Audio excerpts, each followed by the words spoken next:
Kinumpirma ng palasyo na makikipagpulong si Pangulong Bongbong Marcos kay US President Donald Trump sa isang official visit sa Amerika sa Hulyo. Maliban sa isyu ng West Philippine Sea, inaasahang tatalakayin ang ipapataw na dagdag buwis sa mga ine-export ng Pilipinas sa Amerika. At nakatutok si JP Soriano.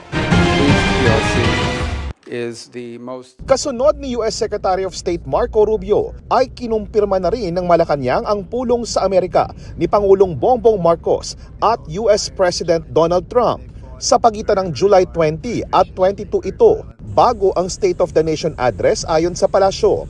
Official visit ito sa White House ayon naman kay Philippine Ambassador to the United States Jose Manuel B. Romualdez. We're firming up the date for a meeting with President Trump at the Oval Office, and possibly he may also have lunch with him.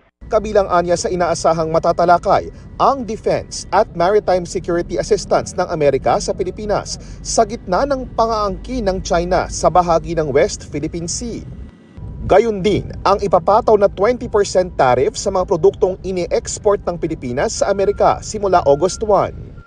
Bago pa dumating sa Amerika ang Pangulo, ay pupunta na roon si Special Assistant to the President for Investment and Economic Affairs Secretary Frederick Go para simulan ang negosasyon para mapababa ang taripang iniutos ni Trump.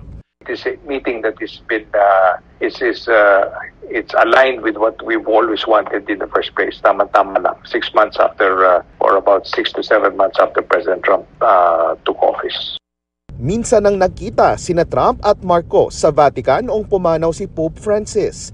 Pero dati nang nakilala ni Trump si Pangulong Marcos noong presidential son pa lang siya noong panahon ng pamumuno ng kanyang ama na si Ferdinand Marcos Sr. Para sa GMA Integrated News, JP Soriano, nakatutok 24 oras.